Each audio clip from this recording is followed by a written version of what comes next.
आना आवश्यक है,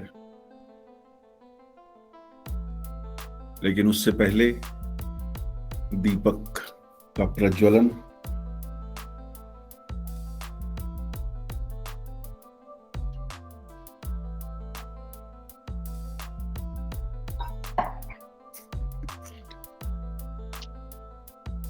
शुभम करोति कल्याणम आरोग्यम धन संपदाम शत्रुबुद्धि विनाशाय दीपज्योतिर्नमोस्तुते। दीपज्योति परब्रह्म दीपज्योति जनार्दन दीपो हरतु मे पापम दीपज्योतिर्नमोस्तुते।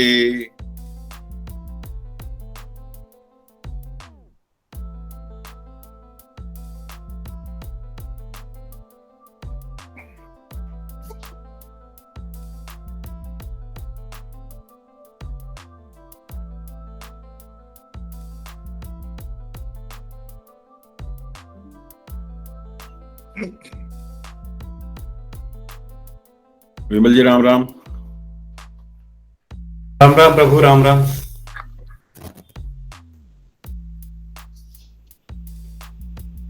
देरी के लिए क्षमा चाहता हूँ।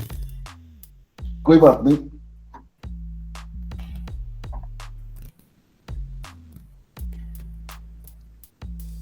वो वास्तव में जैसे जैसे हम इस विषय को समझेंगे वैसे वैसे हमें समय की भी जो महत्ता है वो समझ में आएगी, क्योंकि ज्योतिष में हम समझ क्या रहे हैं, मूलतः देखा जाए तो हम काल को समझने का प्रयास कर रहे हैं। काल अर्थात समय, हमारा कौन सा समय कैसा बीतता है, कैसा बीत रहा है, कैसा बीतेगा, या उसे और अच्छा बनाने के लिए क्या प्रयास किया जा सकता है जी। तो मूलतः यह काल को समझने का और काल के खेल को समझने की विद्या है। काल कोई नकारात्मक शब्द नहीं है, उससे डरना नहीं है, टाइम है। सहज हो जाइए, इससे भयभीत मत होइए। हम समस्त ऋषियों को प्रणाम करेंगे। विश्व श्रृंग नारदो व्यासो वशिष्ठो अत्रि पराशरः लोमशो यवनः सूर्यश्च्यवनः कश्यपो भृगुः पुलस्तयो मनुराचार्य पौलिशः शौनको अंगीरः गर्गो मरीचिरित्येते ज्ञेयः ज्योतिः प्रवर्तकः। नारद व्यास वशिष्ठ अत्रि पराशर लोमश यवन सूर्य च्यवन भृगु पुलस्त्य मनु पौलुष शौनक अंगिरस गर्ग मारीच, इनके अतिरिक्त जिनसे आपने और हमने अभी तक सीखा है, जाना है, उनको भी नमस्कार करना है, क्योंकि जिनका नाम हमारे सामने है उनको तो हमने प्रत्यक्ष रूप से नहीं देखा सुना है, लेकिन जिन्हें प्रत्यक्ष रूप से देखा सुना है वो हमारे इस ज्ञान वर्धन में या इस विद्या को समझने में सर्वाधिक महत्वपूर्ण योगदान दे रहे हैं, इसलिए उन्हें भी नमस्कार कर लीजिए मन ही मन। देखिए क्या है कि कृतज्ञता अत्यंत आवश्यक है जीवन में सफल होने के लिए, क्योंकि ये हम सभी समझते हैं कि हमारे पास अपना तो स्वयं का कुछ नहीं है। जन्म भी कोई देता है, वही सहारा देता है। एक समय हम अपने पांव पे खड़े हो सकें उसके लिए जो आवश्यक तैयारी है वो भी वही कराता है। फिर हम कुछ समय तक अपने पांव पे चलते हैं, अपने प्रयास से, अपने पराक्रम से, अपने शौर्य से कुछ करते हैं, फिर हमारे कुछ ऐसे अनुभव होते हैं, फिर तब लगता है नहीं, सब कुछ हमारे बस का नहीं है, कहीं कुछ और भी है, और तब ऐसी विद्याओं के प्रति आकर्षण भी उत्पन्न होता है, उनकी खोज भी आती है। तो इसलिए कृतज्ञता अत्यंत आवश्यक है।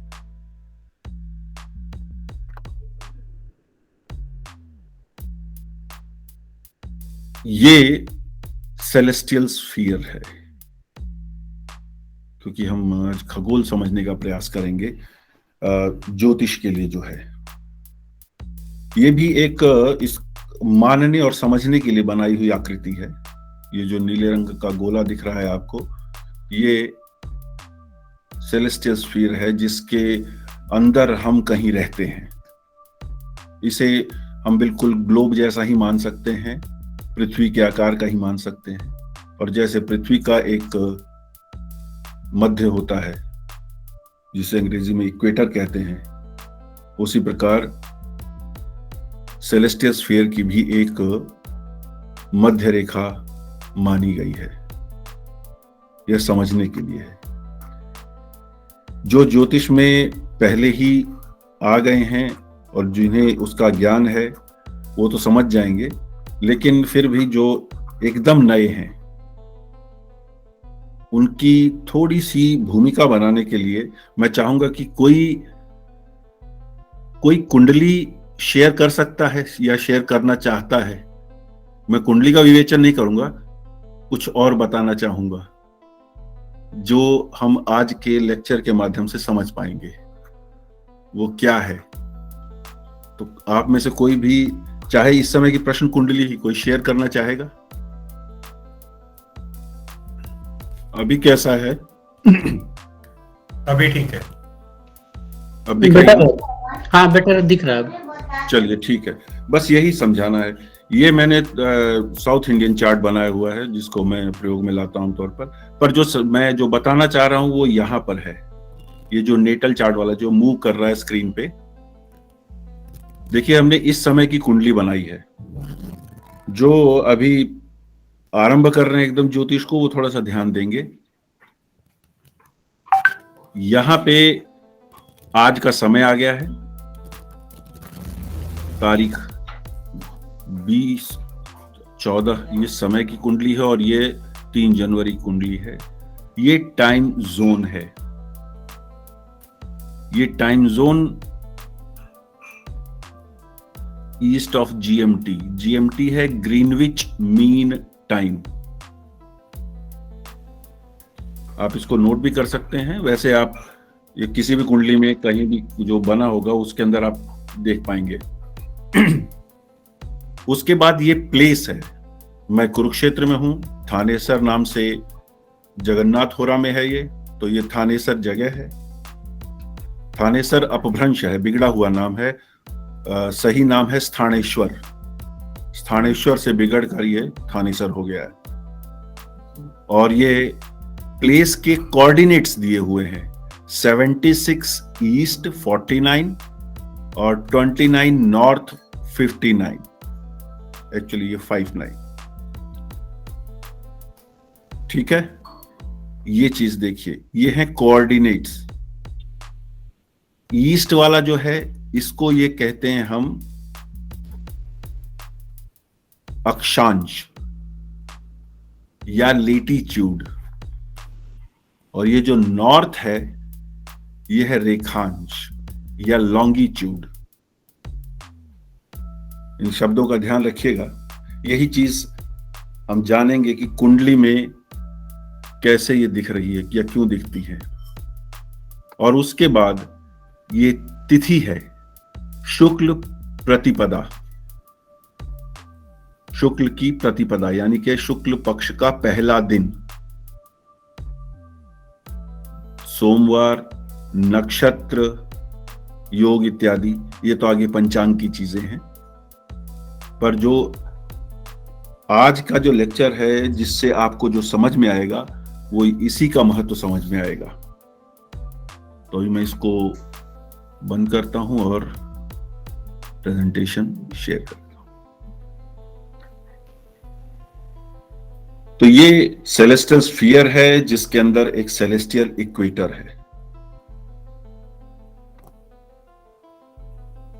जैसे कि अर्थ का या ग्लोब का नॉर्थ और साउथ पोल होता है, उसी तरह इसका भी एक नॉर्थ और एक साउथ पोल है। नॉर्थ पोल ऊपर की तरफ है और साउथ पोल नीचे। ग्लोब में भी हम यही पाते हैं, तो इसलिए ये समझना बहुत आसान है जहां तक कि दिशाओं का सवाल है।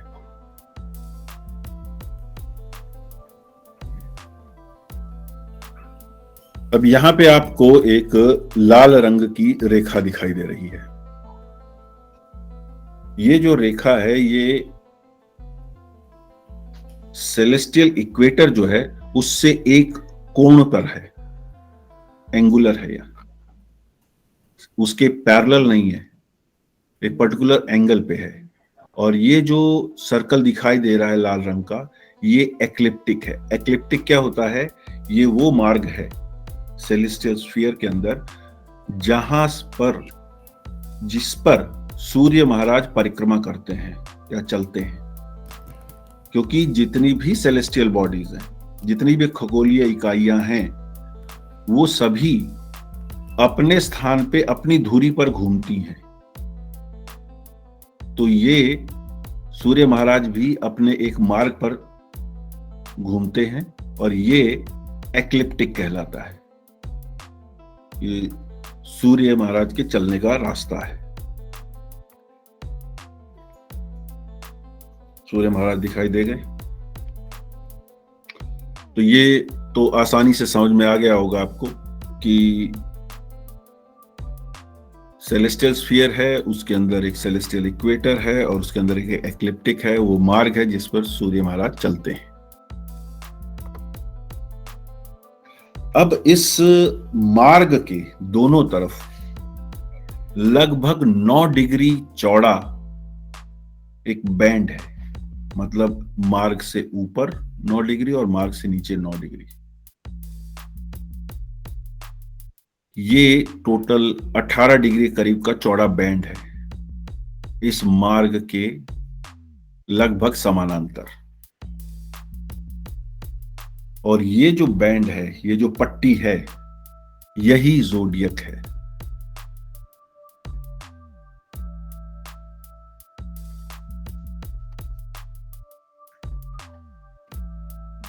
So, zodiac is the broad band with ecliptic at the center. Ecliptic is the line along which the sun moves. Zodiac is 360 degree sphere divided in 12 equal parts of 30 degrees each, called a sign.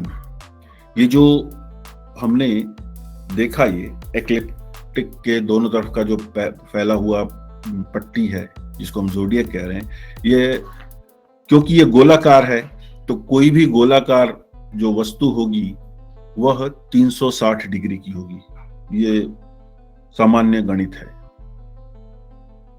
और ये 360 degree का जो पट्टी है, ये 12 समान भागों में बटी हुई है।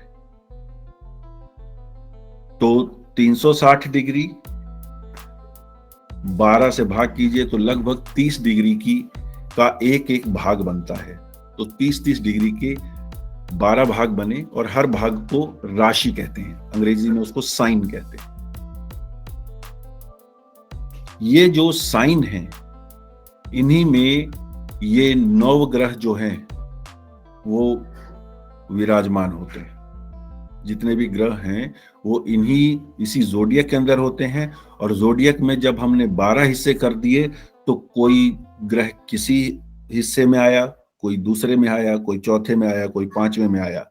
और इसी को हम कहते हैं कि कुंडली में अलग अलग स्थानों पर बैठे हैं ग्रह। और ये जो ज़ोडियक है उसको संस्कृत भाषा में भ चक्र कहा गया है। भ का अर्थ होता है आकाश मंडल और चक्र का अर्थ तो सबको पता ही है, तो ये भचक्र कहलाता है ज़ोडियक।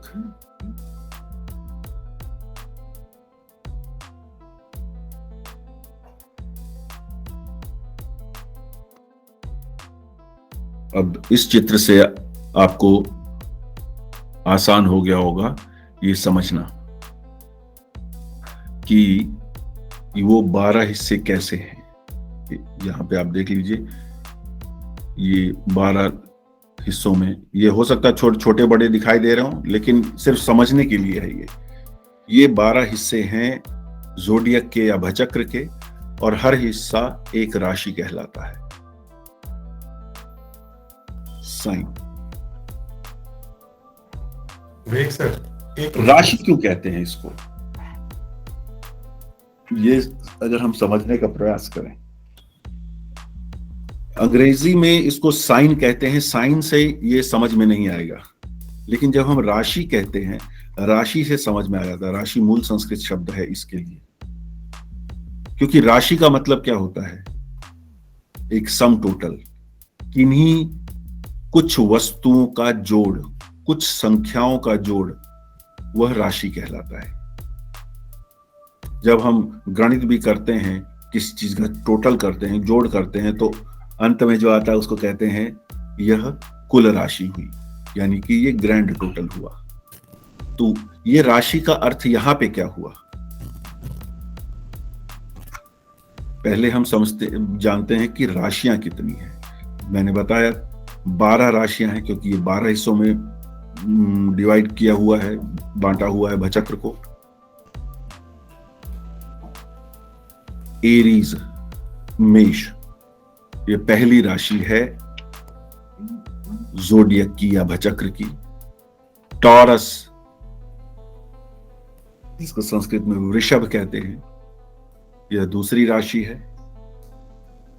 जेमिनाई या मिथुन, तीसरी राशि। कैंसर, कर्क, चौथी राशि। लियो, सिंह, पांचवी राशि। वर्गो, कन्या, छठी राशि। लिब्रा, तुला, सातवीं राशि। स्कॉर्पियो, वृश्चिक, आठवीं राशि। सेजिटेरियस, धनु, नौवीं राशि। कैप्रिकॉर्न, मकर, 10वीं। एक्वेरियस, कुंभ, 11वीं। और पाइसिस, मीन राशि, 12वीं राशि है। अब ये 12 हिस्से जो हैं, ये 12 राशियां हैं या 12 घर कह लीजिए। तो अगर घर है तो घर का कोई स्वामी भी है, यानी कि जो साइन है उसका एक साइन लॉर्ड भी है। राशि है, राशि का एक स्वामी है। तो एरीज या मेष का स्वामी मंगल है। टॉरस का वीनस या शुक्र है।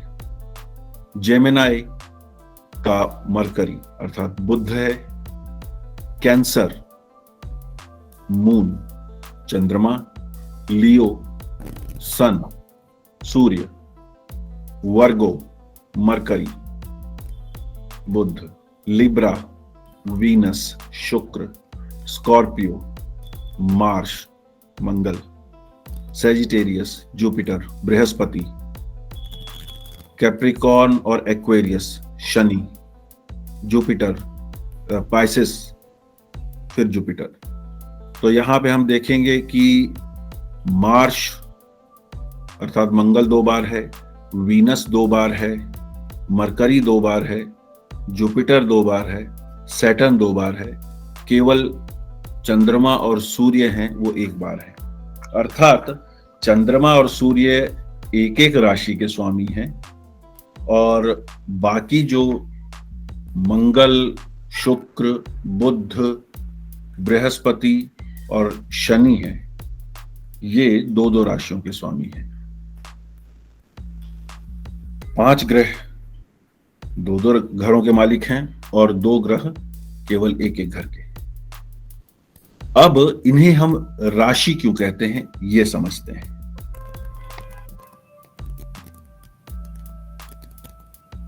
हर राशि के अंदर 2 से अधिक नक्षत्रों के पद होते हैं। अब नक्षत्र क्या होता है? नक्षत्र वो खगोलीय इकाइयां हैं जो एक डेफिनेट शेप बनाती है, वो उनकी रिलेटिव पोजीशन। हम ये जानते हैं कि सभी जितनी भी सेलेस्टियल बॉडीज हैं, जितनी भी खगोलीय इकाइयां हैं, ये अपना स्थान, अपने धुरी पर निरंतर घूमती रहती हैं। लेकिन जो नक्षत्र हैं, ये एक से अधिक खगोलीय इकाइयों से बने हुए हैं, लेकिन ये आपस में अपना आकार, अपनी जो शेप है वो नहीं बदलते। वो इस पैटर्न में आप ही घूमते रहते हैं कि वो उनकी जो शेप है या उनकी जो स्ट्रक्चर है वो फिक्स्ड रहती है। नक्षत्र जिनका क्षय नहीं होता, अर्थात जिनकी शेप नहीं बदलती। अब शेप तो मंगल, पृथ्वी, सूर्य की भी नहीं बदलती, लेकिन वो यूनिट हैं, अकेले हैं। नक्षत्र में अलग अलग कहीं 4 तारामंडल हैं, कहीं 5 हैं, कहीं 3 हैं, इस प्रकार मिलकर वो एक शेप बनाते हैं। इसलिए वो नक्षत्र कहलाते हैं, क्योंकि वो एक से अधिक इकाइयों से जुड़ के भी बनते हैं, फिर भी वो अपनी शक्ल, अपनी आकार उसको नहीं बदलने देते। हर नक्षत्र के 4 पद होते हैं।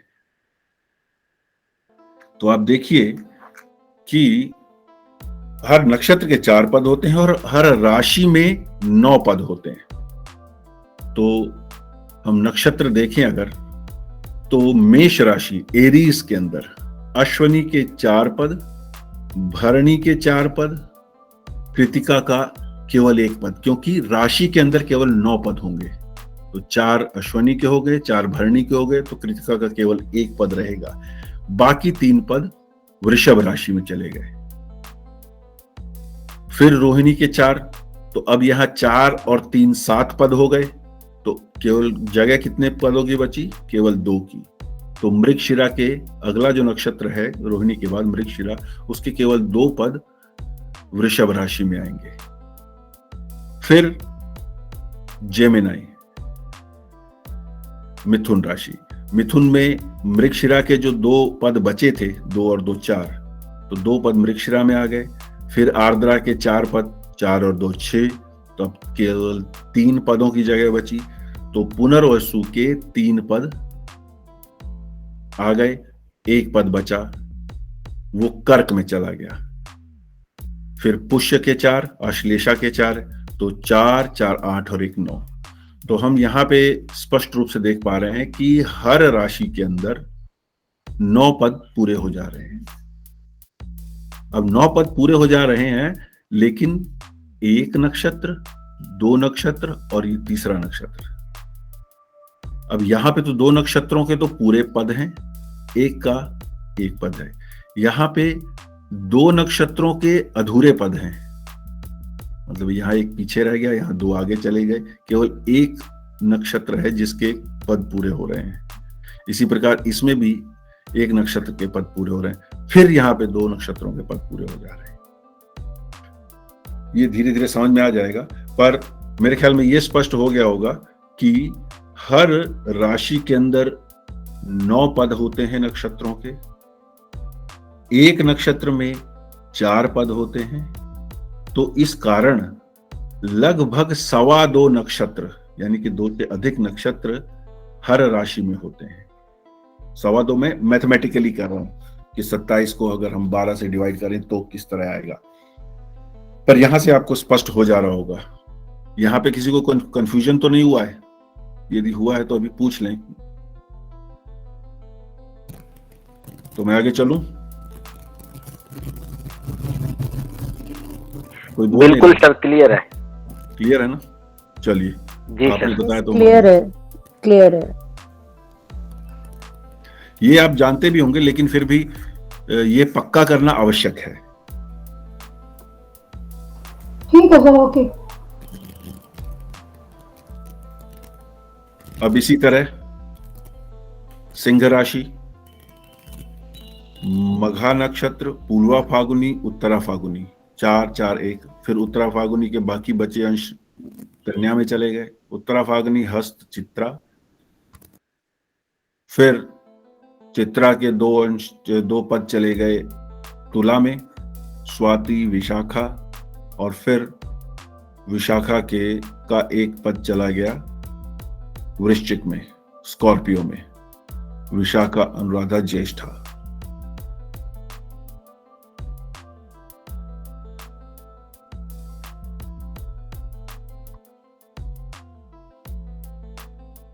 अब उसके बाद धनु, सेजिटेरियस।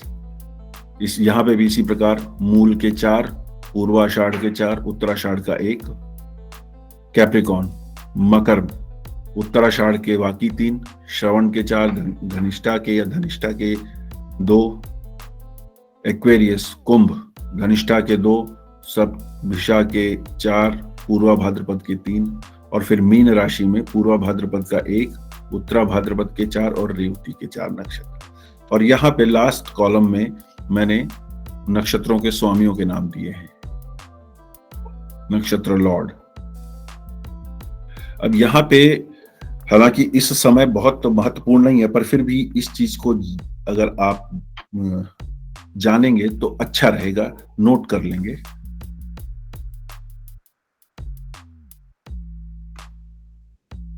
देखिए,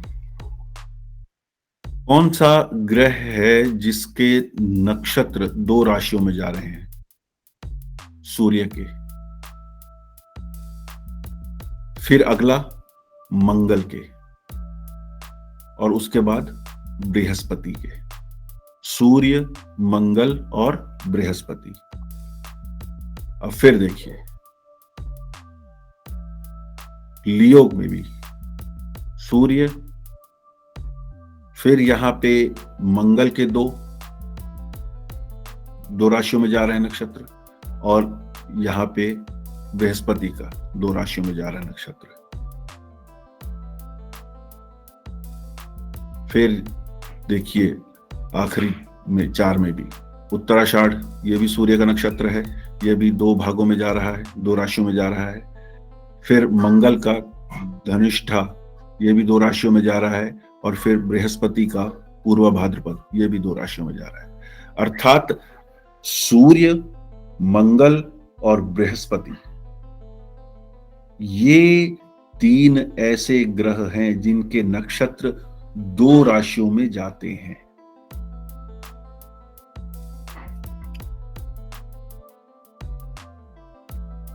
अच्छा,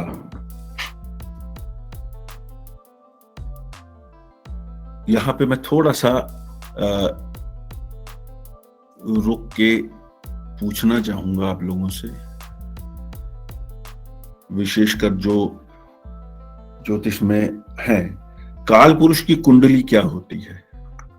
देखिए, कंफ्यूज मत होइएगा, जहां पे भी किसी को कुछ लगे तो मुझे पूछ लीजिएगा, पर मैं इस जो एस्ट्रोनॉमी है उसको मैं रिलेट करना चाह रहा हूं साथ के साथ, इसलिए मैं बता रहा हूं। काल पुरुष कुंडली क्या है? हालांकि ये मैं बाद में बताऊंगा, पर जो जानते हैं ज्योतिष वो बता सकते हैं क्या? ये मुझे हेल्प करें थोड़ी सी। मैं बोलता हूं, मेष लग्न की जो कुंडली होती है, जहां पे एरीज फर्स्ट हाउस में होता है, वह काल पुरुष की कुंडली है। या मैं एक बार बना के ही दिखाता हूं। स्क्रीन दिख रही है?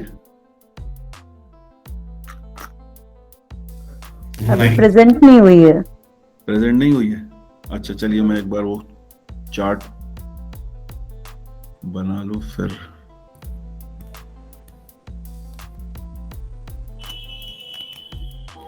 एक बार फिर से रिपीट करेंगे, काल पुरुष की कुंडली क्या है?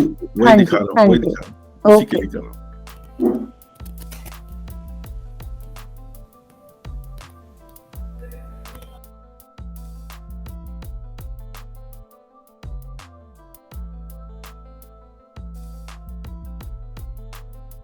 दिख रही है कुंडली? दिख रही है? हाँ जी। तो ये अभी तो ये यहाँ पे एएस लिखा है, ये एसेंडेंट है, ये नंबर 4 है।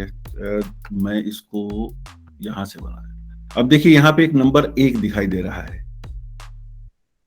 यहाँ पे नंबर 2, 3, 4, 5, 6, 7, 8, 9, 10, 11, 12। ठीक है, ये जो 1 नंबर से शुरू होने वाली कुंडली है, जो जहां पे ये 1 इस जगह पर आ रहा है, लग्न में आ रहा है, ये काल पुरुष कुंडली कहलाती है। काल पुरुष कुंडली अर्थात मेष लग्न से शुरू होने वाली कुंडली, इतना बस ध्यान रखिएगा। ये एरीज है, यहां पे 1 नंबर का मतलब यहां पे एरीज है। ठीक है, इतना समझ में आया? हाँ या नहीं?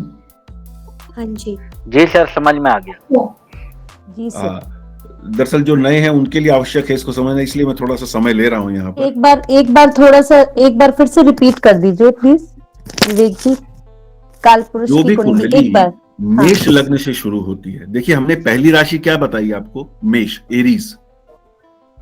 तो एरीज से जो भी कुंडली आरंभ होती है वो उसे हम काल पुरुष की कुंडली कहते हैं, या ये कहें कि काल पुरुष की कुंडली एरीज या मेष लग्न से आरंभ होती है। पहले भाव में आई ठीक है। पहले भाव में, हाँ मैं भाव वही बोलना नहीं चाह रहा हूँ लेकिन ठीक है।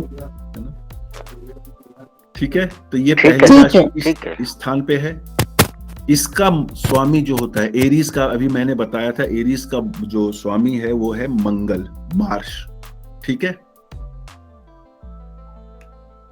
अब ये दीजिए 5 नंबर। 5 नंबर की जो राशि होती है यह है लियो। यहां 5 नंबर लिखा है, यह है लियो। और ये 9 नंबर, ये है सैजिटेरियस। 9 नंबर, एरीज, लियो, सैजिटेरियस। एरीज का स्वामी है मार्स, लियो का स्वामी है सन, और सैजिटेरियस का स्वामी है जुपिटर या बृहस्पति। ये समझ में आ गया विश्वास बाबू? जी सर, समझ में आ गया। आ गया। अब यही जो 3 स्थान हैं ये सर्वाधिक महत्वपूर्ण माने जाते हैं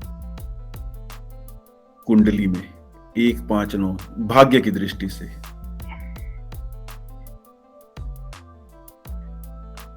अभी बस इतना ही समझ के छोड़ दीजिए। मेरा यहां पे बताने का पर्याय सिर्फ इतना है कि ये सूर्य, मंगल और बृहस्पति के ही नक्षत्र 2 राशियों में जाते हैं, और यही जी सर। भाग्य की दृष्टि से, काल पुरुष की कुंडली में भाग्य की दृष्टि से महत्वपूर्ण माने जाते हैं फंडामेंटली। अभी आप इससे कोई निष्कर्ष निकालना आरंभ मत कीजिए, सिर्फ नोट करके रख लीजिए। ठीक है। खैर, तो हम समझ रहे थे जोडियक को। मैं एक इससे बार पहले एक चीज मुझे बताएंगे? जी, ये एक अभी हम एस्ट्रोनॉमी की बात कर रहे थे और अभी हम एस्ट्रोलॉजी के साथ उसको रिलेट कर रहे थे। हाँ तो वी सेड कि जहां सन मूव करता है, हाँ ठीक है, हमें तो एस्ट्रोनॉमी में ये पढ़ाया गया है कि सन मूव नहीं करता है, अर्थ हाँ, मूव वो भी करती है। आएगा आएगा आएगा।